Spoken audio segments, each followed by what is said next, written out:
All right, so I think we'll get started. People are coming in and it'll just be the introduction sort of bit. Welcome to our open research event, Open Journals, Possibilities in Publishing. You're welcome to keep your camera on, but please mute yourself throughout the session. You can enable closed captions for the session by clicking on the three dots on the top of the screen even, and clicking on Turn on Live Captions. We're going to keep an eye on the chat, but please feel free to put any questions in there, and if time allows, we will ask after each talk. The session is being recorded, and the recording will be available by the beginning of March.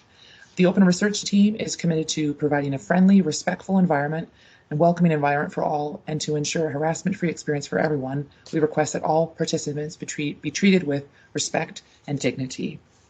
I am now very pleased to welcome Cath Dishman, who is the Open Access and Digital Scholarship Librarian at Liverpool John Moores University, Hannah Pyman, who's a Scholarly Communications Coordinator and Academic and Research Support Librarian at Essex University, and Dafni Kalatzi Pantera, Essex Student Journal Editor and Postgraduate Student in Government at the University of Essex. The format of this session will be as follows. Cath will speak with time for questions, followed by Hannah and Dafni and questions, and then if there's any sort of overall questions, we'll see if time allows for that. So, Cath, welcome. Please welcome Cath Dishman and her talk. Okay.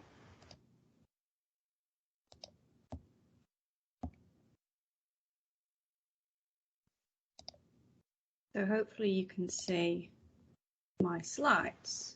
Yes, okay. Brilliant. It's always good to get confirmation that someone else can see them other than yourself. As Catherine said, I'm Cath Dishman and I'm the Open Access and Digital Scholarship Librarian at Liverpool John Moores University. I manage our Open Journals service at John Moores, as well as managing our institutional repository, and I'm responsible for things like open access advocacy in the university. So I'm going to talk to you today about our Open Journals service. So our service started life with a pilot project, and it was born out of a need to address one of our strategic aims back in 2015-16 strategy, which was about developing the library as publisher. And this was to support the university's embedding research and scholarship strand of its own strategic plan. So we felt it was a sensible step to move from disseminating other people's content to disseminating content produced at our own institution. So the article linked to in the slide gives more information on the pilot project, but I'll give you a brief outline of what we did for a bit of context here. So we set up a subscription to Open Journal Systems, or OJS, and you'll probably hear me refer to OJS as we go through the presentation. We're hosted externally by University of London Computer Centre, who are now co-sector, and approached two existing journal managers at John Moores who we knew were looking for somewhere new to host their journals. And at the same time, one of our liaison librarians was approached by another academic in the School of Nursing and Allied Health who was looking for support to set up a journal. So that was really good timing from our point of view. So our pilot now had 3 journals to work with, so 2 existing ones and a brand new one. And we also set up a test journal so that journal managers could have a play around on the system and, you know, test adding papers without having to add them to their own journal and then delete them later on. And we've actually kept that journal now so that any new journal managers can do the same. And I've actually used it as a way to make our user guides available publicly on the site as well. So Spark is a student-led journal which was based in the School of Education, and this was one of the existing journals that was looking for somewhere new. They used to be on the web pages, and then suddenly we had a system where we had an intranet and people suddenly had to log in to access the journal, so they wanted somewhere public so that the journal could be accessible outside of the intranet. Innovations in Practice is a practice-based journal in the Teaching and Learning Academy, and this was relaunched as part of the project. Again, it had been hosted on web pages previously, so it needed somewhere to sit. And this has got a staff editorial board. And then Links to Health and Social Care was the new journal that we set up, and that was staff student editorial board in School of Nursing and Allied Health, as I said. So also as part of the pilot, I put together user guides for the service, which were refined as we went along. So we worked on those as we did the pilot. A new journal proposal form, a setup form for new journals, and a service provision document, which basically ended up being our web pages. So as I've said, the details are all written up in that article on the previous slide. So I won't do any more now on that, other than just to say that all 3 journals had published an issue before the end of the pilot. So in terms of development, we launched the Open Journals service. So to begin with, the uptake for new journals was quite slow, but to be honest, that was fine, because in the first couple of years, I was supporting the existing journals to get themselves up and running and to get to grips with the system and to get more issues published. So that was quite more time consuming. So it was a good in some ways that we didn't have any new journals. So we wanted to get them more self-sufficient. So once they'd produced 2 or 3 issues with my help, they were pretty self-sufficient. And we didn't actively promote the service, and we hadn't really at this point got buy-in from the institution either. So during this time, as well as supporting them, I updated our user guides, created some bespoke guides for links to health and social care. We decided to put their editorial guidance in with the nuts and bolts of how to actually access the system into one guide rather than having 2 separate guides. Their authors and their editors found that much easier to have both together in the same guide. And then a new version of OJS became available, so we upgraded to version 3, which has made a massive difference because it's much more user-friendly for editors in particular. And this meant all the guides then obviously needed to be updated again. PKP School, which I've linked to on the slide, actually offer a training course for OJS 3, and you can go through this at your own pace. It's actually on like I think it's a WordPress blog. So there's video guidance with documentation to back it up, and you can create a test journal on their server. So I signed up for this, and I got myself fully to grips with the new version before we moved over, and trained the other journal managers. The link to the school is on the slide as well. So for a while, we sat with the status quo, having just our 3 journals who were busy publishing, but no new journals. But in 2019, all that changed, and the service has now been reinvigorated. So in 2019, I was approached by an academic from our School of Education who was looking to find a new home for a journal he was editor on. And the editor-in-chief was actually from Liverpool John Moores University. So their journal Prism, which is the first one on the slide, was moved over from their WordPress site to our Open Journal service. And we spent 2019 and early 2020 getting them set up and trained on the new system. And they published some early view articles in 2020 and then the first full issue in November of that year. This journal's got editors and reviewers from a number of different institutions, both in the UK and further afield, and they've also registered their journal with the Directory of Open Access Journals. So whilst we were working on this, I then got approached by someone else from within the School of Education who was initially looking for somewhere to host a conference proceeding in 2022. But after our initial conversation, he got back in touch late 2019 as he'd become involved with a social media and education conference, also at Edge Hill, in that year. So they decided they would like to launch a journal to publish the proceedings for this and their future events, because it's an annual conference, but also to have a place to keep that conversation going in between events. So from this, the Journal for Social Media for Learning was born. And again, this is a joint venture between us and Edge Hill. The first issue was published in December 2020, which was their 2019 conference edition. Again, 2020 was really busy. So again, in 2020, even though we were all at home, I was approached by an academic from the law school who wanted to revive the Student Law Journal, which had been running some years ago. And we were trying to work out what site it was actually hosted on. It was quite difficult to locate it. So after initial conversation, this setup was all done virtually because suddenly we were all in lockdown and we were working from home. So I did all the training for that via Microsoft Teams, which actually worked okay, and they published their first issue in December as well of 2020.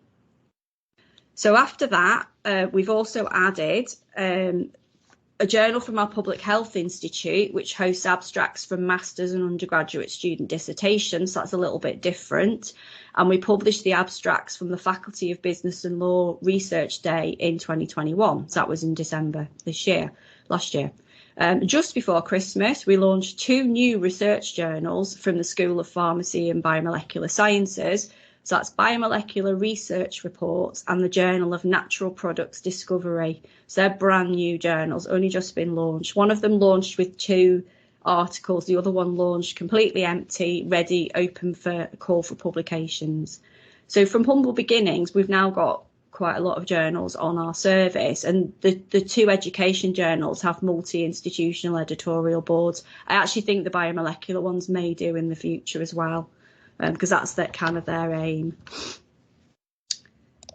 So let's talk about challenges of being in this academic publishing market, you know, running an open journal or an open journal service within this market.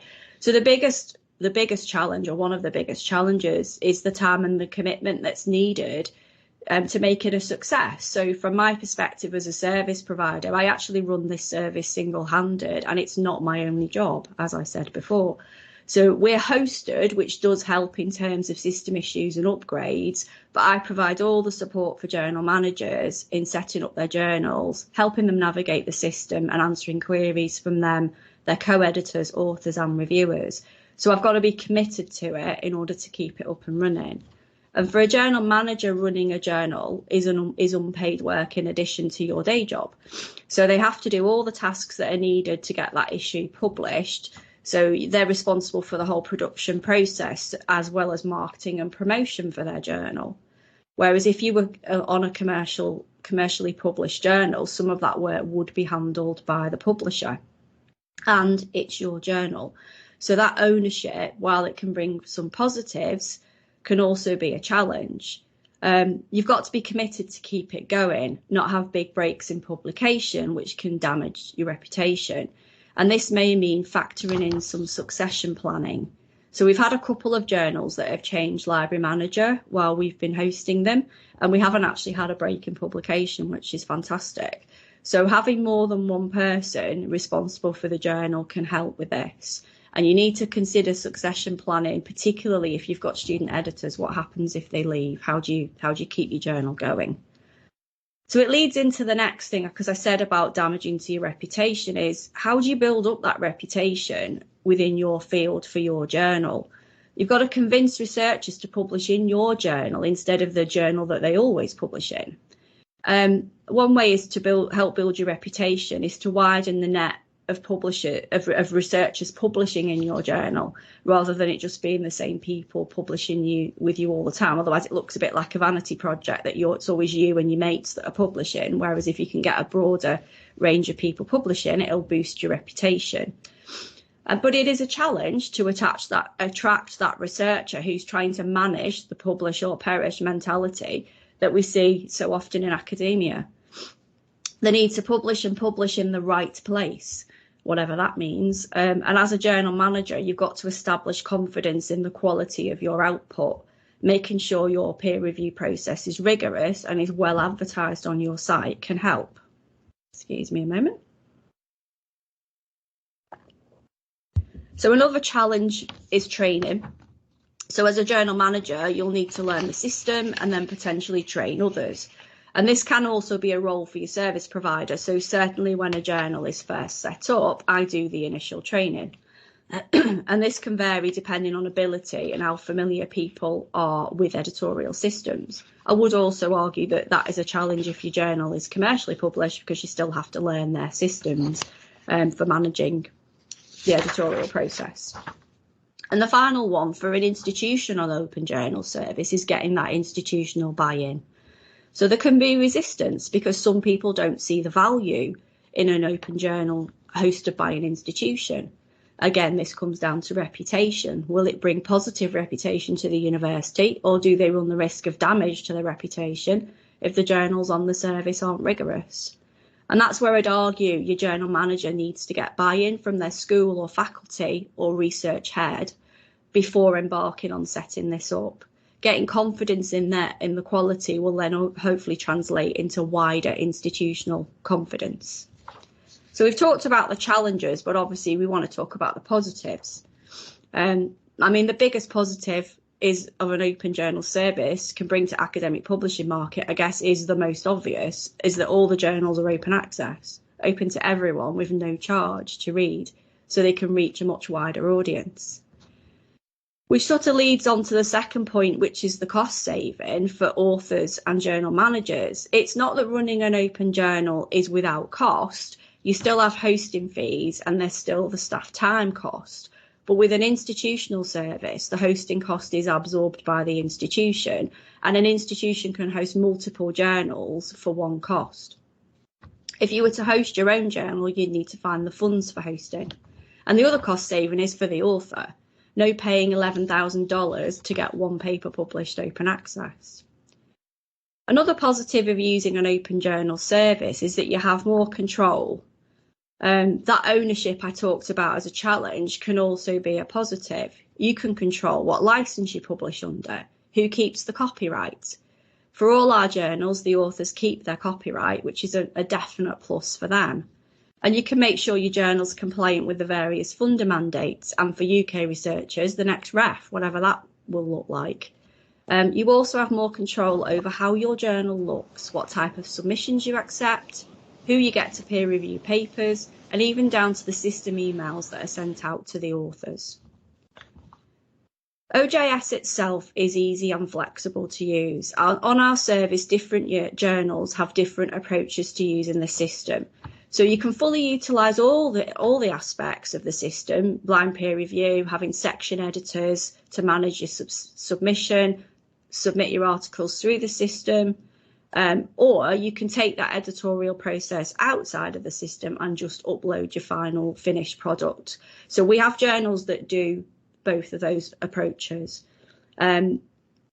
The system allows for users to have multiple roles, which gives them access to different parts of the editorial process, or you can give different people different roles within the system. So what we found with our journals is that most of the editors take on multiple roles. So that might be a bit different to maybe a commercially hosted journal. So our editors might also do the copy editing and the layout, whereas that might be done by somebody different. But the system can cope with both options, which I think is why it is a definite positive. As a service provider, as a library who's a service provider, one of the positive aspects for us is being involved with academic publishing is working with colleagues across the university and beyond. It raises the profile of the library and demonstrates that we can offer support in areas that people maybe didn't traditionally think that we could. So building these relationships can then also lead to other things. So, for example, in our research support team, if we're looking for speakers at a research event, I now know a lot more colleagues and their research areas, so have people I can approach.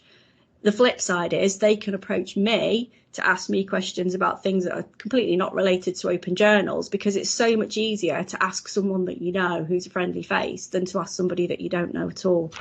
Even if I don't know the answer, we can always pass them on to somebody who does. And then a big positive of an open journal and an institutional service is that it offers an alternative publishing option. So for journal managers, it's somewhere to host their journal with no fee, technical support available. Journal managers can concentrate on the editorial aspects of their subject without having to learn the system and how to set it up. But we deal with that side of it. And for authors, it offers the option to publish open access with no cost. For students, it offers them the opportunity to gain experience in editorial and review process, as well as writing for publication. So coupled with this is the flexibility to widen publishing. So we can offer a home to things that traditionally maybe don't have one. So like our undergraduate dissertation abstracts. And no fee to authors allows researchers to publish open access from institutions and organisations who just wouldn't be able to afford to otherwise. So from lower and middle income countries, and it also gives access to readers without that barrier of needing a subscription. And from a personal point of view, being involved in an open journal service provides a lot of job satisfaction. Get very excited when a new issue is published. I feel like I've written it, even though I haven't.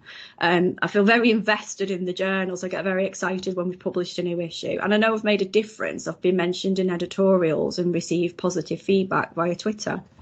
So we get to share in the excitement of authors published for the first time. So I just want to share a bit of that with you, really. So there's some examples of positive feedback that just make it all worthwhile. So the first example's from Twitter, who was an intern who was a co-author on a paper in Innovations in Practice. She was very excited to get her paper published, which is fantastic. The second example was from the Student Law Journal, which we relaunched. There's some more tweets here from Dawn from the Social Media Journal for Social Media for Learning. I got mentioned also in the editorial for the first issue, and the other two examples are where I've been acknowledged in editorials. So the feedback kind of acknowledges that there's a lot involved to process in the process to make it work, and it's nice that, you know, to be appreciated as part of that publication process. You feel like you're part of it, which is great. So in preparing for this presentation and thinking about the positives, I decided I didn't just want you to take my word for it. So I asked our current journal managers if they had any comments they'd like to share about the benefits of running an open journal in their area using an open journal service. And the comments were broadly in 4 areas, so I'll share those with you now. So the first area was around outreach and promotion. So one of our journal managers said they were using the journal as part of an outreach strategy, which also includes Twitter and a YouTube channel, to establish their research group and their school as a global player in their field. And it's hoped this will then attract students and staff from across the world. A second journal manager said this was a way to showcase work to a wider audience, which could help with future employment and again attracting students to the institution. And finally, another journal manager said they were using the journal as a way to disseminate the research being presented at conference, and that the space on our site also allowed them to link out to other resources, which increased visibility and traffic. And I absolutely love the bottom quote, which is why I had to put it on the slide, because at the end of the day, sharing great practice is what it's all about. Absolutely. So the second area was about wider publishing. So the top comment was around encouraging everyone to publish and not just academics. So this particular journal accepts submissions in all formats, not just papers, like formal research papers, which the journal manager says definitely helps to encourage those who are new to publishing. An open journal can also offer a space to encourage development, so encouraging different people to become reviewers, to gain that experience of that kind of work, as well as offering the opportunity to get involved in journal editing. That can then raise your own academic profile, which in turn can help with performance review and academic promotion. And another comment was around encourage a wide range of authors to publish. Again, these were different journal managers. So in the case of this journal, giving students the opportunity to share their work, which hopefully will then inspire others to have a go at publishing their work as well.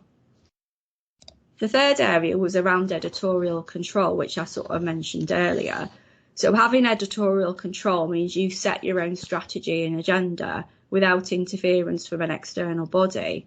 It allows you to stay independent. You control the licensing, you control the copyright decisions as well as content decisions, which links into the second comment, which was around the freedom to publish more critical or challenging papers, which might get rejected from a more traditional journal as being a little bit too risky.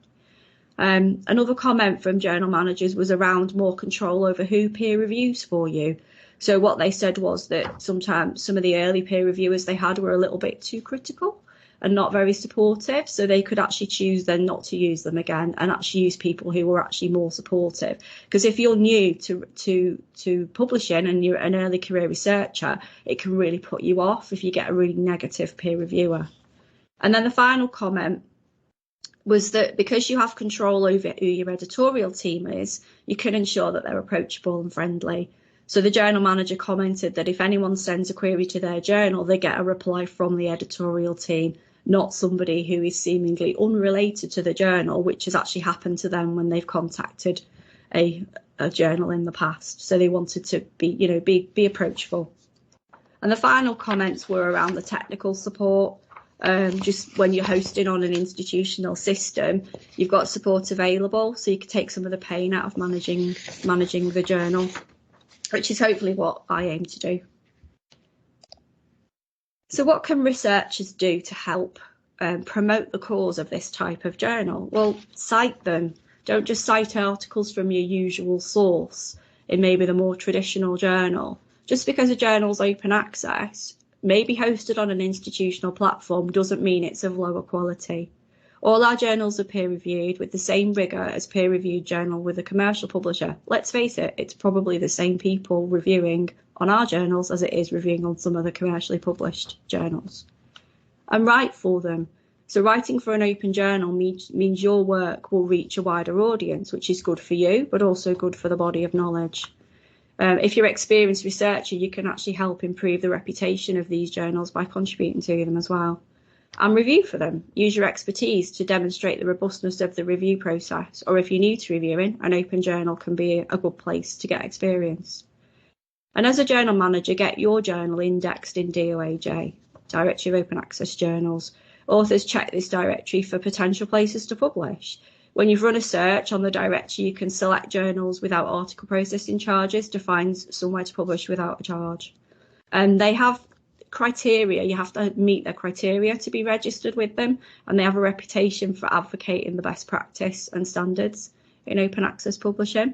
So indexing here can enhance your reputation and your prominence. As I said, Prism have registered their journal in DOAJ.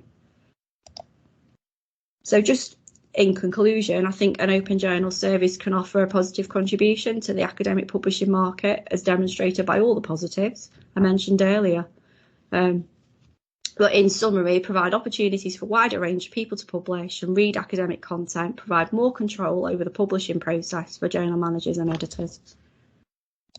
And thank you for listening. This is me. This is my contact information. If you have any queries after the session that you don't think of now, I'm happy to answer. And if you want to know more, please do get in touch. And because I'm a good librarian, all the pictures in this presentation are either screenshots from our service or were taken from Pixabay on a free to use with no attribution required. Thank you. And I'll stop sharing. There we go. Thank you, Cath. So I think there were a few questions. I think we probably have time for maybe like one and then maybe some afterwards, if that's all right. There were a couple of questions about more like the editorial process, and I think I see that some of our editors are here, but if it's okay, we might save that question for the end, if that's all right for the people that have asked. And if we don't get to it, what we can do is we can ask the editors that we know are involved, and we can see.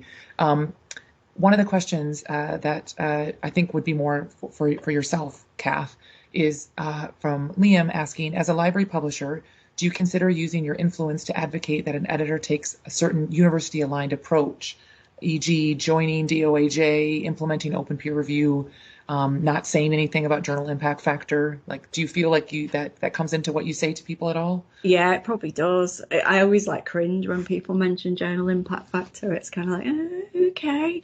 I think certainly with the license, I tend to advocate that they go for a CC/BY license, and I didn't do that at the very start. But the ones that have come on stream later, I've definitely said that to people, because obviously funder policies have changed and they expect this, more open license. So I tend to say, well, this is probably would be your best option, especially if you want people to publish who might want to meet requirements. I think some of our earlier ones have got a more restrictive license on them, but the newer ones have got the more open license. And the DOAJ, definitely recommend that as well. And I don't talk about impact factors. Great, thanks. Like I said, just in the to keep on time, what we're going to do is we're going to go on to the next talk, but I'll keep an eye on those questions, and if we don't get them answered during this talk, we'll make sure that we get those forwarded on to journal editors to see what's next. So thank you, Cath. Our next speakers are from Essex University, and we've got Hannah Pyman and Dafni Kalatzi Pantera. So go ahead, feel free to share your screen and take control. Great, thank you very much. Thank you, Catherine, and thanks, Cath. That was really interesting to hear all about your journals as well. So I'm just going to share my screen now, and hopefully that will all work okay. So yeah, hopefully you can all see that. You can see it. So, perfect, thank you very much. So yeah, hi, as Catherine just said, I'm Hannah, and I work at the University of Essex, and I'm here today with my colleague Dafni Kalatzi Pantera, and we're going to be speaking about the Essex Student Journal, which is a diamond open access journal run by students for students.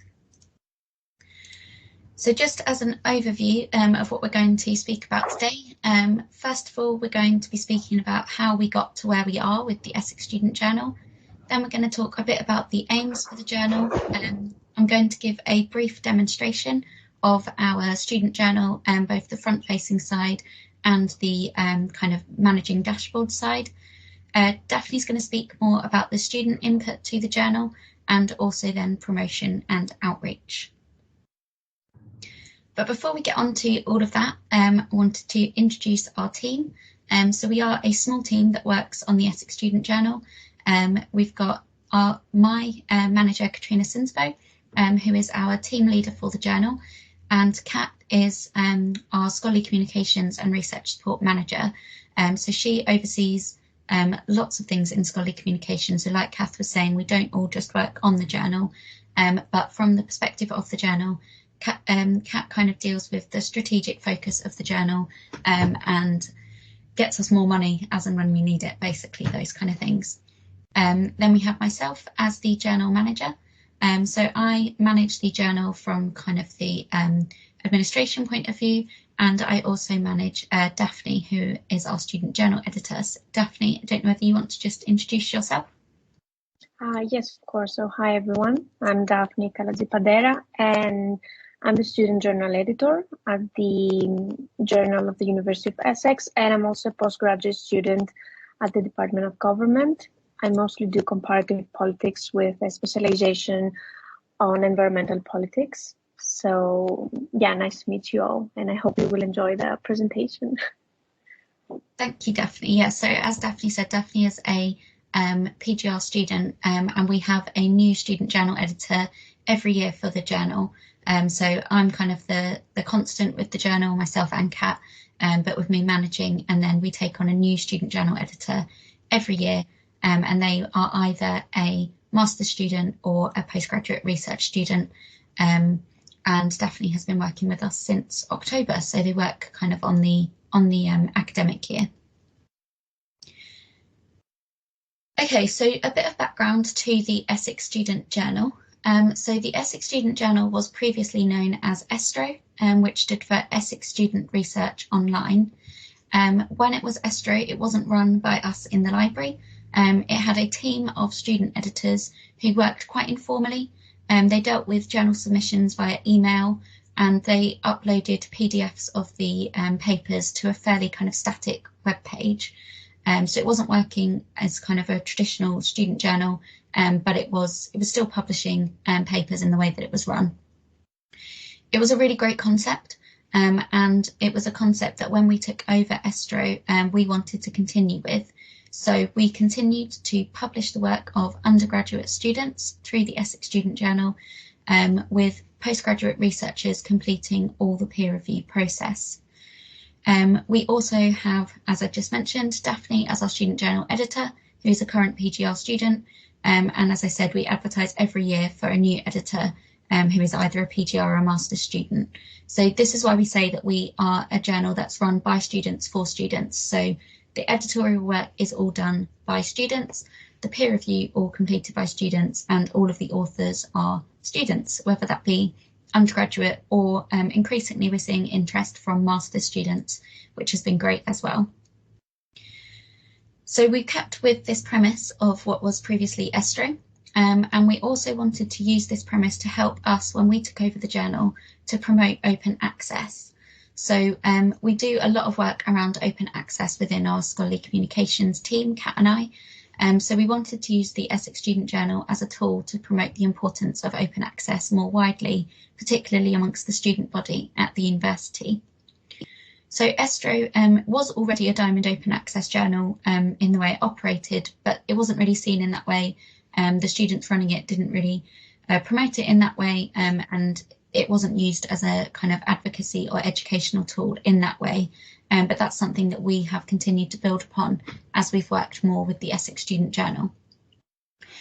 So we took over what was ESTRO in 2019, and that was when we in the library relaunched the Essex Student Journal, gave it a new name, a new brand, and most importantly, moved it online to an online publishing platform rather than working in this kind of fairly static way of just uploading PDFs to a web page. So when we moved online, we looked at a range of different publishing platforms, but we went ahead with using Janeway, which is an open source scholarly publishing platform. This platform allows us to manage the publishing process of the journal and also provides a front-facing side of the website, and I'm going to demonstrate briefly both of those in a few slides' time. Using the publishing platform Janeway also allows us to follow web accessibility guidelines for the journal.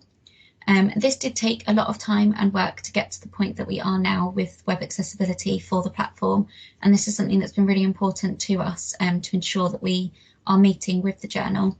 And we helped the Janeway team to develop accessible templates and implement accessible workflows around the journal. So I would say if you are looking yourself to start a journal or you're working on a journal currently and you haven't considered accessibility, this can take quite a lot of time and work, but it's a really important consideration to keep in mind in terms of the accessibility of the website itself and also the papers. Another thing that we had to spend quite a lot of time working on when we moved online was branding, and branding actually became quite a big hurdle for us before we could launch the new journal on the new platform.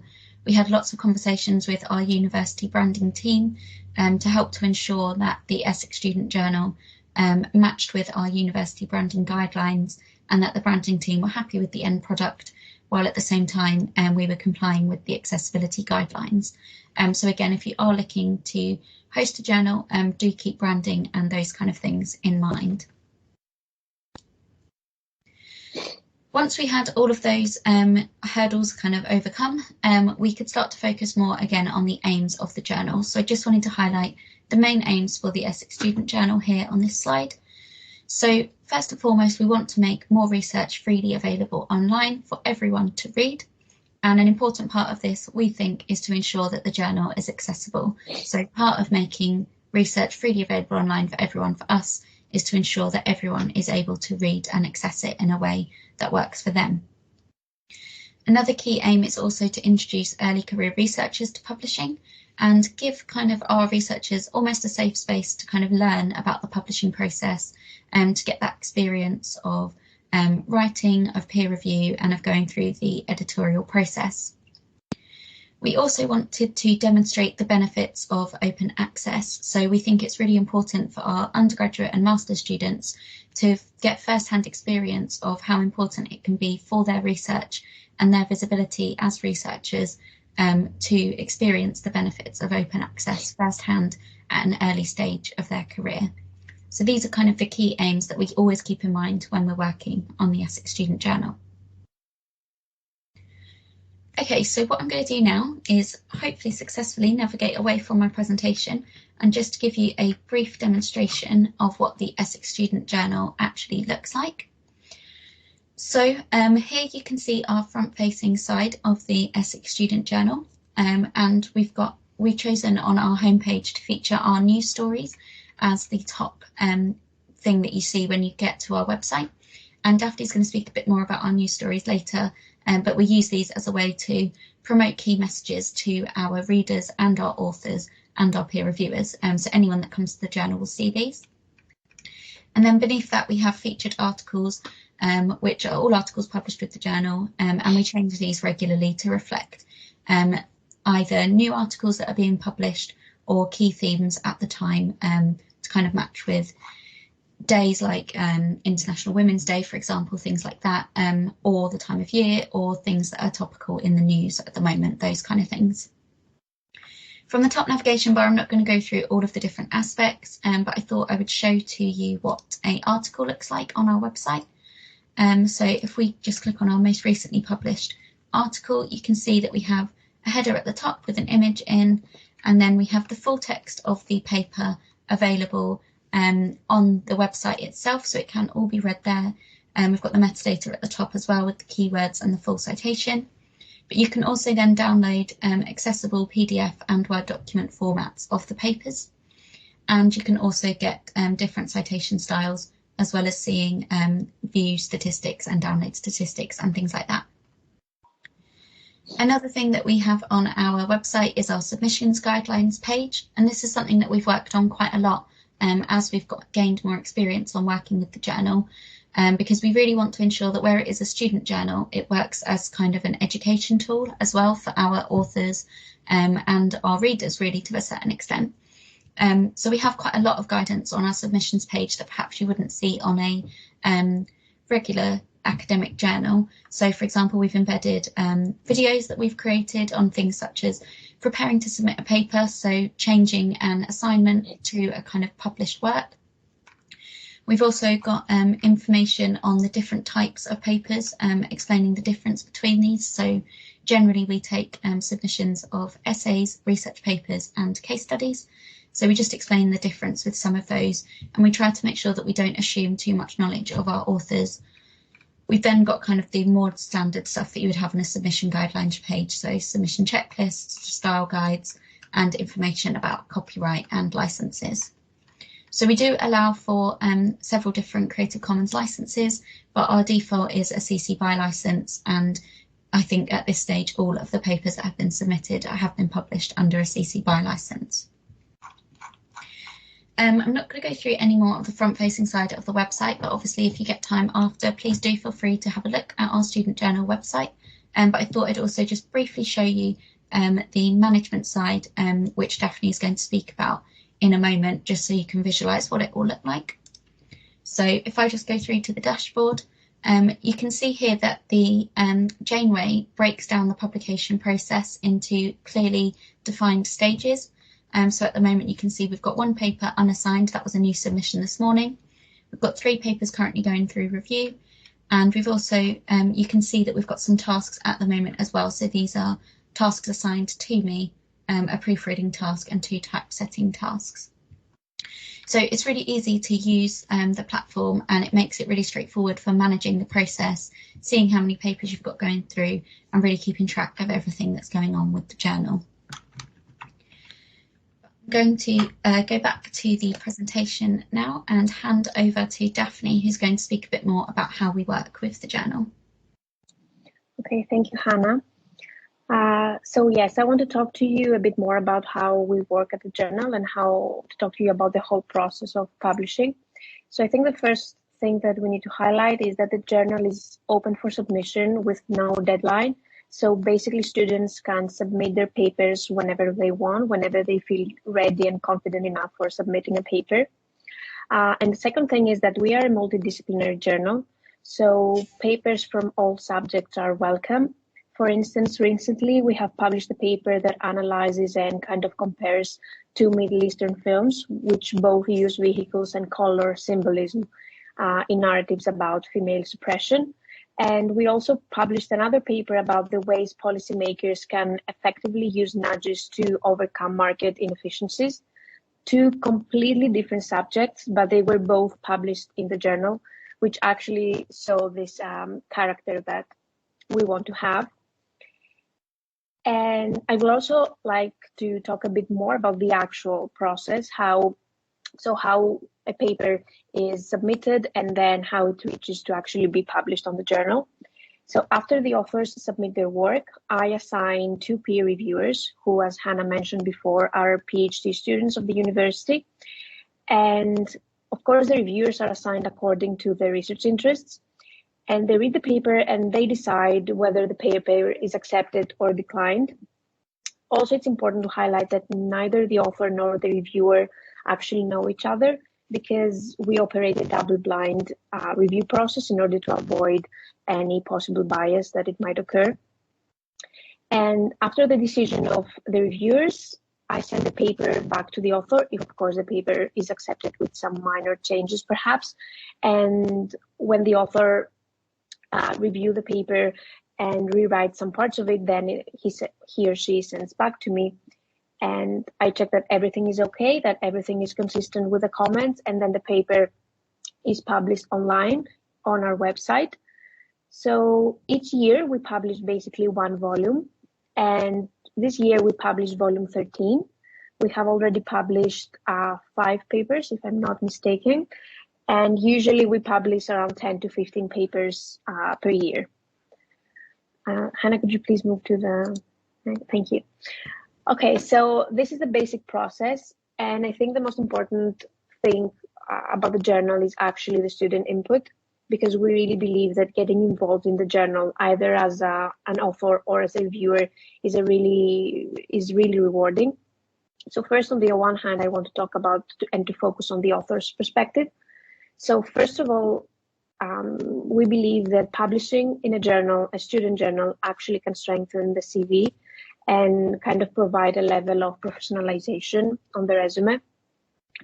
Also, publication is a requirement in many disciplines. So by going through this process as an undergrad, students get familiar with the whole process before it might be required later. And they also acquire a more general knowledge about the publishing world. Also, of course, they can boost their self-confidence. They can see their paper published, and they can actually gain some recognition for their work. And lastly, it also improves writing and research skills, because in the process of doing research, writing, then editing and publishing an article for the first time, students can get valuable feedback from reviewers or even from us if they ask a question. And this gives them an idea where they need to improve and where the strengths are. Please, yeah, great. So now we pass to reviewers who, as we mentioned before, they're usually PhD students. So, and for them, publishing is actually a big part of their future work. So the first thing that it's actually really beneficial for them is that it can benefit their publications. Reviewing a research is a critical task. It's not simply reading research and giving an opinion on it. The review requires an understanding of the fundamentals of the studies, of the fundamentals that the study is based on the methodologies used, and the results found. So by reviewing someone's works, PhD students get a clear understanding of the essentials required for scholarly work, and this ultimately can help their research and potentially their future publication, of course. Also, their professional skills benefit a lot from the services as peer reviewers. It is much more than just a heading on the resume. It most importantly improves their professional work and enhances both scholarly research and teaching skills. Also, of course, they get the satisfaction of helping early career scholars with their work. Maybe it gives them more satisfaction because when they were younger, maybe they wouldn't have this opportunity. So they have the opportunity to help others. And of course, offering constructive and supportive criticism helps PhDs prepare themselves for their future academic works by developing their skills and learning how the work of a reviewer is done, because probably in the future, it will be something that they will be more interested about, working in a more professional academic top journal in their field.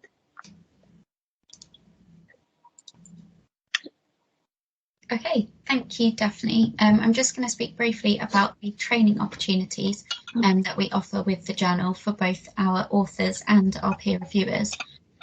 So as I have mentioned briefly, we do see the Essex Student Journal as a kind of educational tool as well for our students. So we have offered a range of different training opportunities. The first of these is to run workshop sessions. So far, these workshops have all been delivered via Zoom, just because of the timing of the pandemic, etc. But we are hoping that in the future we will be able to deliver some of these face-to-face as well. And these workshop sessions have covered mostly the peer review process, so they've mostly been for our peer reviewers, where we've looked at peer review on more of a general scale and thinking about the emotional side of completing a peer review and the benefits of completing a peer review as a PhD student, but also then looking at the technical side of peer reviewing for the Essex Student Journal, demonstrating the dashboard on the Student Journal website, and all of those kind of things as well that come with the publishing platform. So that's been one of the key live workshop sessions that we've done. For our peer reviewers, we've also created documents with step-by-step guidance of completing the peer review process in terms of the technical side of the publishing platform. and these have screenshots and things like that in, so that they can go back to them and refer back to them after attending one of our workshop sessions. But also they do work as standalone documents, so not everyone needs to attend one of our workshop sessions to become a peer reviewer at all. We have that guidance there available for them. We've also created some guidance and training for our authors, which I showed you briefly on the website on our submission guidelines page, which speaks about adapting an assignment into a published work. And actually this was something we developed after a few months of accepting publications, because we realised that a lot of our undergraduate students were simply submitting their assignment as it had been handed in to their lecturer for their module. And we wanted to educate them on thinking about the difference between an assignment and a published work.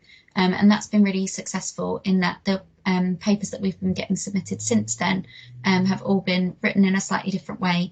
And while the content will remain mostly the same, these papers that we publish are mostly based on assignments. They've been tweaked and thought about in a different way to fit in with either the essay, research paper or case study that we accept for submission.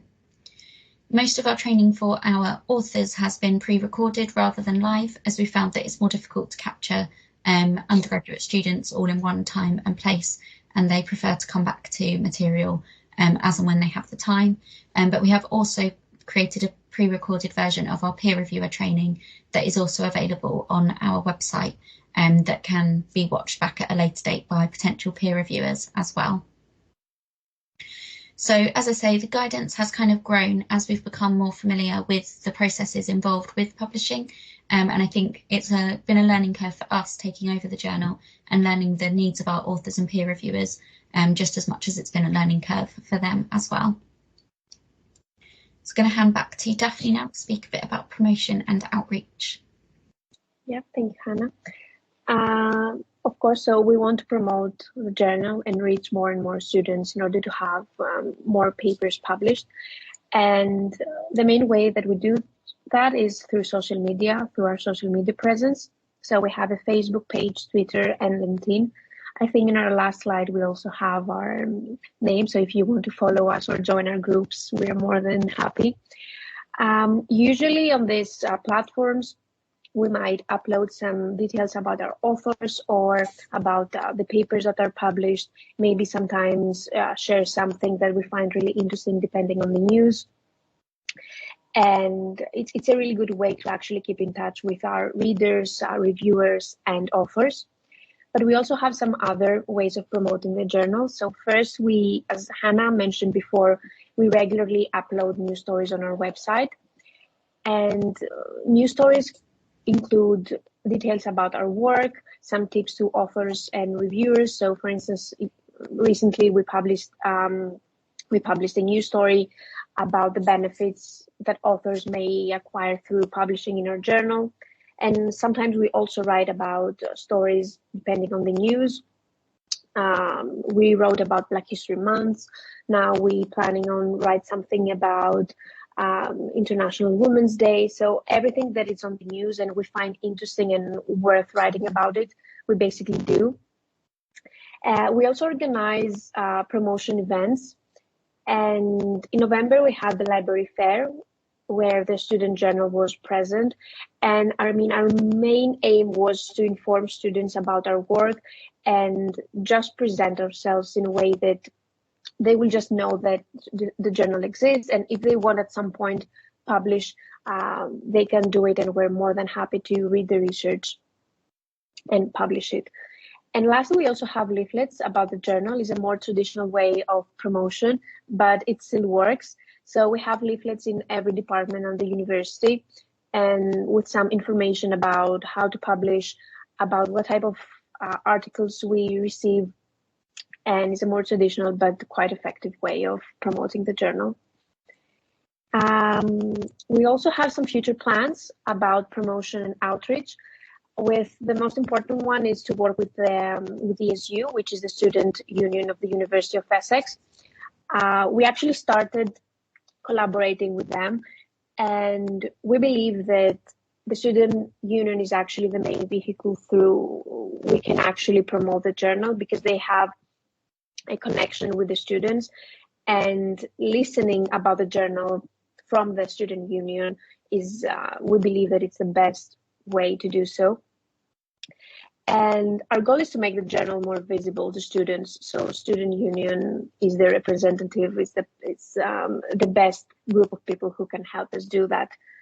We're also thinking about writing a new story with author and peer reviewer story.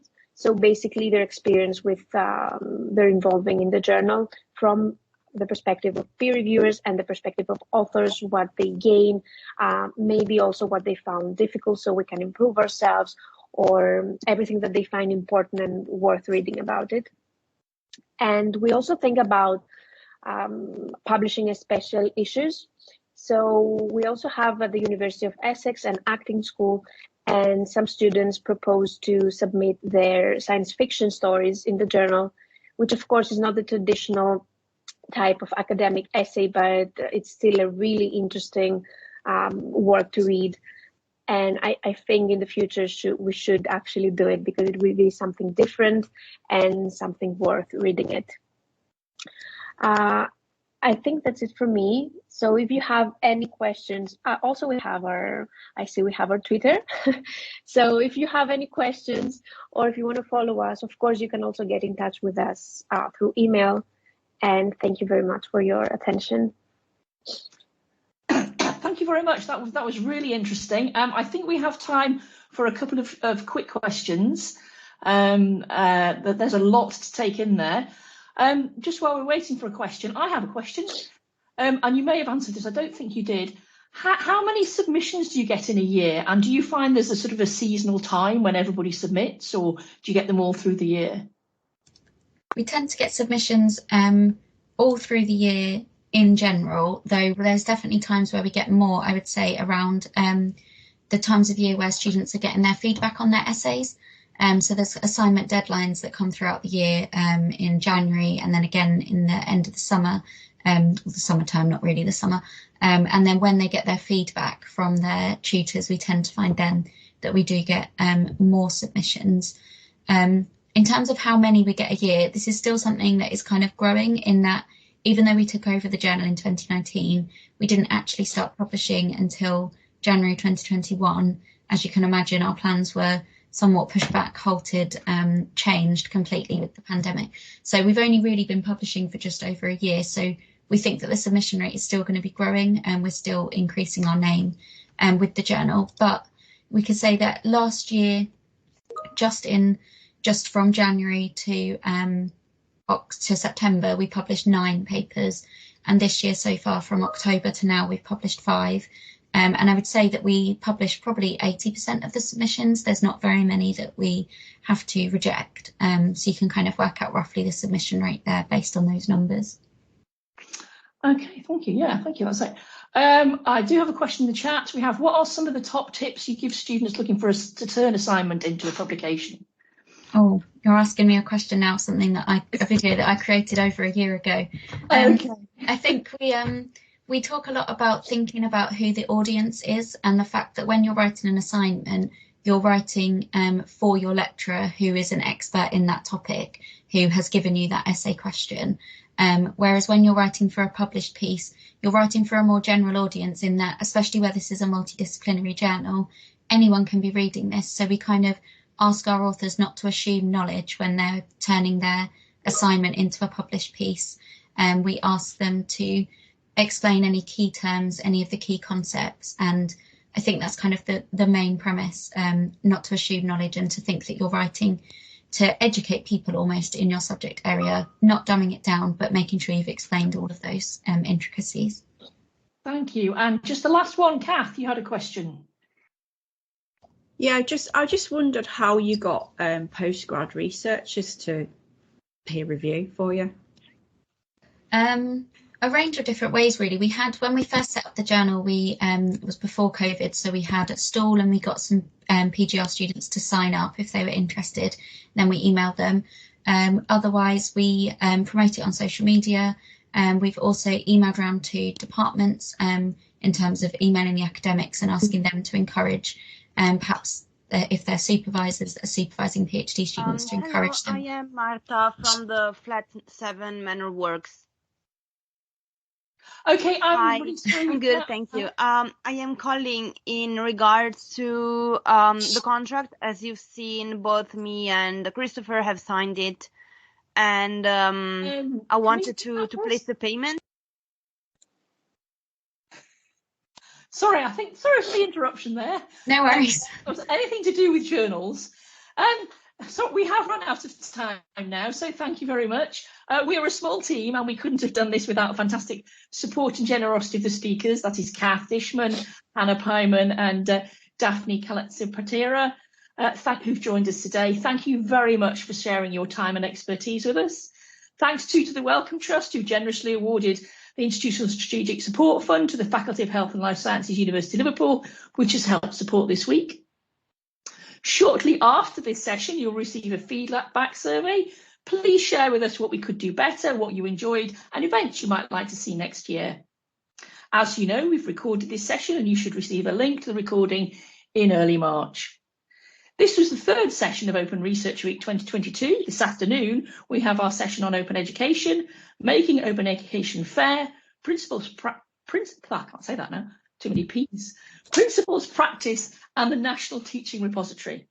So all it remains for me to say now is thank you to our speakers and thank you all for logging on to this session. Goodbye. Thank you, Hannah. Thank you, Dafni. Thank you. And Cath. Sorry, Cath, you're my much. colleague. I need to thank you as well. Thank you. Cheers. Bye-bye.